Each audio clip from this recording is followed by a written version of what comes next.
Good morning class. क्या हमने जो फोर्थ चैप्टर था, फोर्थ चैप्टर कंप्लीट हो गया। आज फिफ्थ चैप्टर स्टार्ट कर रहे हैं। तो फिफ्थ चैप्टर स्टार्ट करने से पहले इस चैप्टर में आप जो भी प्रॉपर्टी यूज़ करेंगे तो उन प्रॉपर्टी के फर्स्ट ऑफ ऑल डिस्कस करेंगे, देन चैप्टर स्टार्ट करेंगे। तो जैसा आपने बैक क्लासेस में पढ़ा हुआ है, लाइन्स भी आपने पढ़ी है और एंगल्स भी आपने पढ़े। जैसा बैक क्लासेस में आपने कौन कौन से एंगल्स पढ़े हैं? एंगल्स आपने पढ़े हैं कि एक्यूट एंगल, उसी टाइप से आपने ऑब्ट्यूज एंगल पढ़े हुए हैं,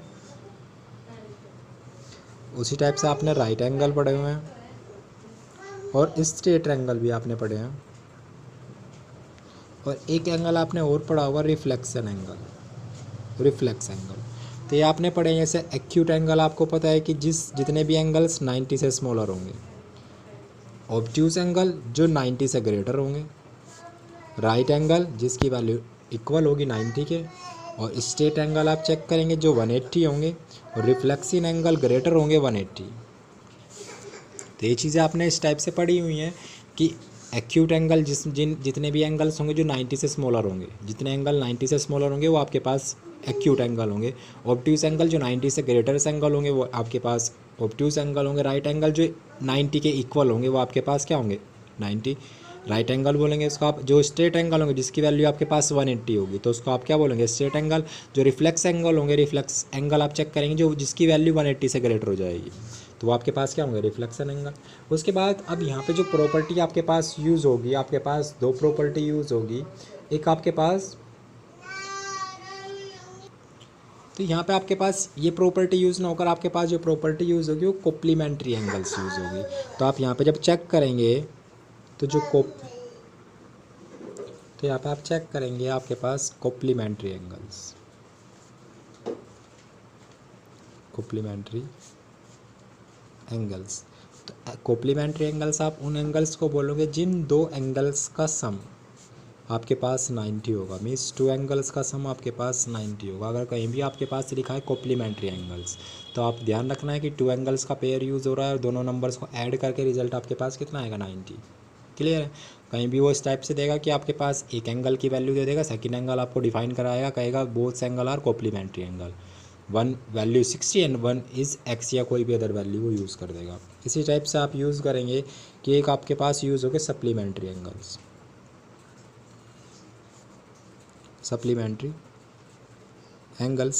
इस कंडीशंस में क्या होगा? आपके पास बोथ एंगल्स का सम मीन्स एंगल ए और एंगल बी का सम आपके पास क्या होगा? 180। बस ध्यान रखना है कॉम्प्लीमेंट्री मीन्स दोनों एंगल्स का सम आपके पास कितना होगा? 90, और सप्लीमेंट्री मीन्स दोनों एंगल्स का सम कितना होगा? 180। इन जो ये कॉन्सेप्ट होंगे, इन कॉन्सेप्ट जब हम एक्सरसाइज में यूज़ करेंगे तब आपको ज़्यादा क्लियर्स होंगे। अभी आपको खाली कॉन्सेप्ट यूज़ रखने हैं कि विच वन, अगर कहीं कॉम्प्लीमेंट्री एंगल लिखा है तो वहाँ पे आपको डिफाइन होना चाहिए कि बोथ एंगल का सम पेयर्स कितने एंगल होंगे? 2, मोर देन 2 नहीं होंगे। 2 एंगल्स का सम आपके पास 3 होगा। सप्लीमेंट्री मीन्स 2 एंगल्स का सम आपके पास कितना होगा? 180। तो ये चीज़ें आपको ध्यान रखनी है जब आप एक्सरसाइज में इन क्वेश्चन को करेंगे तो वहाँ पे मैं और एक्सप्लेन करूँगा। बट अभी आपको जो बेसिक्स कॉन्सेप्ट है वो भी आपको ध्यान रखने हैं। 2 एंगल्स का सम अगर 90 है तो उसको आप बोलेंगे कॉम्प्लीमेंट्री एंगल, 2 एंगल्स का सम 180 है तो आप उसको बोलेंगे सप्लीमेंट्री एंगल्स। उसके बाद जो एक अदर एंगल आपके पास यूज़ होगा, एडजस्टेंट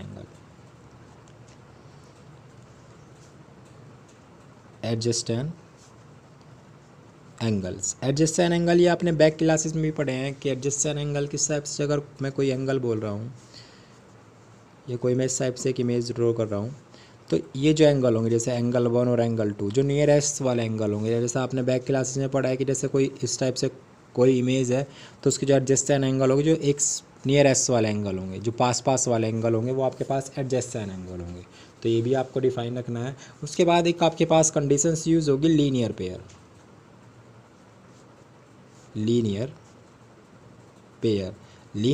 मीन्स आपको पता है लीनियर पेयर क्या होगा? जो कोई भी स्ट्रेट लाइन जो 180 का एंगल बनाती है तो आपको कोई भी लीनियर पेयर मीन्स 2 एंगल्स का सम क्या है? 180। तो आप ऐसे ही बोल सकते हैं लीनियर पेयर सप्लीमेंट्री, दोनों कॉन्सेप्ट सेम होंगे।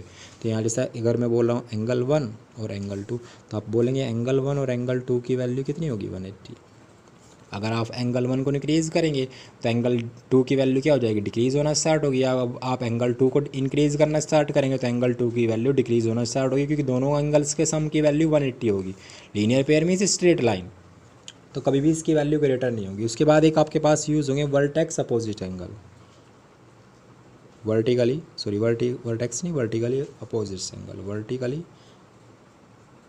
Opposites angles. तो वर्टिकली अपोजिट्स एंगल मीन्स अगर इस टाइप से मैं दो लाइन सेगमेंट ड्रॉ कर रहा हूँ तो ये वाला एंगल जो फर्स्ट, इसका मैं नेम पुट करूँ 1 2, ये एंगल 3 और ये एंगल 4।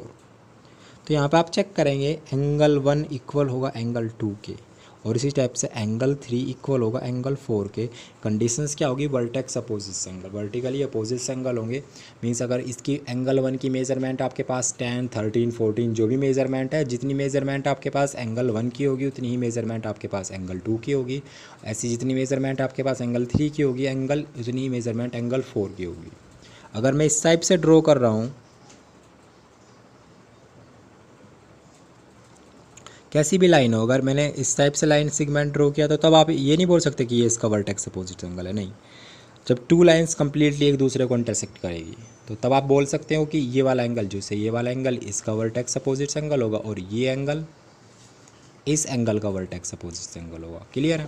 तो इस टाइप से आपने यहाँ पे क्या क्या डिफाइन किया कि आपके पास कॉम्प्लीमेंट्री एंगल, दो एंगल्स का सम कितना होगा 90, सप्लीमेंट्री एंगल्स, दो एंगल्स का सम कितना होगा 180। एडजस्टेंट एंगल आपने बैक क्लास में पढ़े हैं कि जो नियरेस्ट वाले एंगल होंगे, लीनियर पेयर जो टू एंगल्स का सम 180 होगा। लीनियर पेयर वर्ड यूज़ करेगा कई बार, लीनियर पेयर आपको ध्यान रखना है कि दोनों एंगल्स का सम 180 है। वर्टिकली अपोजिट एंगल, तो वर्टिकली अपोजिट एंगल आप प्रॉपर्टी यूज़ करेंगे क्वेश्चन में डायरेक्ट। अगर कहीं पे मैंने लिखा कि 1 = 2 = दोनों की मेजरमेंट 60 है, तो ये डायरेक्ट आपको डिफाइन होना चाहिए, माइंड में क्लिक करना चाहिए कि आपके पास क्या है, वर्टिकली अपोजिट एंगल है। क्लियर है। तो ये आपके पास क्या होंगे, वर्टिकली अपोजिट एंगल होंगे। उसके बाद नेक्स्ट यूज़ करते हैं लाइंस के लिए। तो लाइंस में जब आप चेक करोगे, आपको पता है कि आपने बैक क्लासेस में लाइंस पढ़ी है। जैसे अगर मैं इस टाइप से लाइंस यूज़ कर रहा हूँ तो ये जिस पॉइंट पर कट कर रही है, इन लाइंस को आप क्या बोलोगे, ये अगर मैं इसका नेम बोल रहा हूँ L और ये लाइन क्या है M, तो ये आपके पास कैसी है, इंटरसेक्टिंग लाइन है, इंटरसेक्टिंग लाइंस है। बट आपके पास यहाँ पे एक न्यू लाइंस यूज़ होगी जिसको आप बोलोगे ट्रांसवर्जन। ट्रांसवर्जन इस टाइप से लाइन होगी कि टू लाइन सेगमेंट्स होंगे, जैसे ये L है ये M है, और एक लाइन इनको दोनों लाइंस को कट करेगी। तो जो आपके पास ये P लाइन है, ये इसकी आपके पास ट्रांसवर्जन लाइन होगी,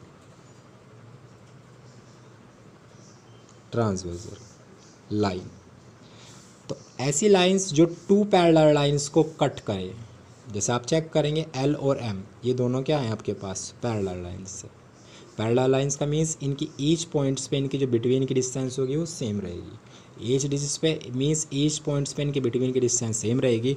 और अगर इन्हीं को एक लाइन जो आप बोल सकते हो कि एक लाइंस कट करे और परपेंडिकुलर कट नहीं करेगी वो लाइन, आप ऐसे बोल सकते हो कि ट्रांसवर्जन मीन्स एक तिरछी लाइन, जो दो पैरेलल लाइंस को एक अगर तिरछी लाइन को एक कट करती है तो आप उसको बोलोगे ट्रांसवर्जल लाइन।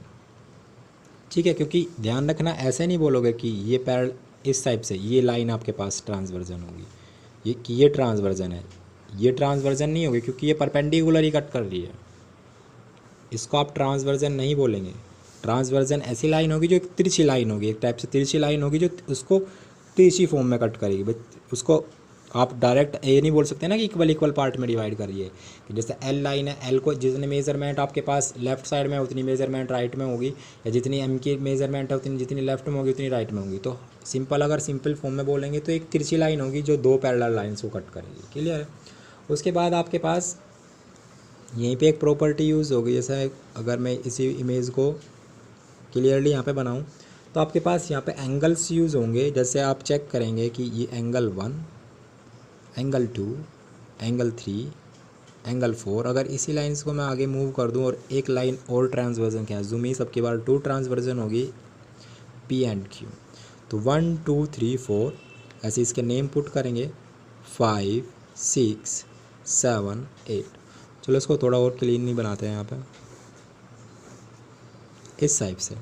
तो ये आपके पास angle 1, angle 2, angle 3, angle 4, angle 5 6 7 8 9 10 11 12 13 14 15 and 60। तो इस टाइप से आप चेक करेंगे ये आपके पास एंगल्स होंगे। अगर अभी आप इस हाफ वाले पार्ट को नेगलेक्ट कर दो, आप इसी हाफ वाले पार्ट को भी ध्यान रखो, सिंगल एक ट्रांसवर्जन लाइन। तो यहाँ पे जब आप चेक करोगे आपके पास एंगल्स यूज़ होंगे। जैसे आप देखो चेक करो, एंगल 1 और एंगल 2 कैसे होंगे, वर्टेक्स अपोजिट एंगल होंगे। एंगल 4 और एंगल 3 क्या होंगे, वर्टेक्सली अपोजिट एंगल होंगे। ऐसे एंगल 5 एंगल 6 वर्टेक्सली अपोजिट एंगल होंगे। 6 और 7 अपोजिट्स होंगे। 9 11 अपोजिट्स होंगे। 10 12 अपोजिट होंगे। 13 6 फिर 16 अपोजिट होंगे। 14 एंड 15 अपोजिट होंगे। अगर एडजेसेंट एंगल की बात करेंगे, 1 4 एडजेसेंट हो सकते हैं, 2 3 एडजेसेंट होंगे, 1 2 भी एडजेसेंट होंगे। इस टाइप से ये एडजेसेंट एंगल होंगे। तो यहाँ पे आप डिफाइन करेंगे कि एडजेसेंट और अपोजिट एंगल, इस टाइप से ये आप सेल्फ से डिफाइन कर लेंगे। तो आज यहीं तक ही रहने देते हैं। नेक्स्ट वीडियो में इसकी 1 2 प्रॉपर्टी और लेफ्ट रह गई है, एक प्रॉपर्टी और, उन 1 2 प्रॉपर्टी को और डिस्कस करने के बाद देन हम एक्सरसाइज शुरू करेंगे, ताकि आपको एक्सरसाइज में कोई प्रॉब्लम ना आए। उसके बाद मिलते हैं नेक्स्ट वीडियो में। तब तक के लिए बाय बाय।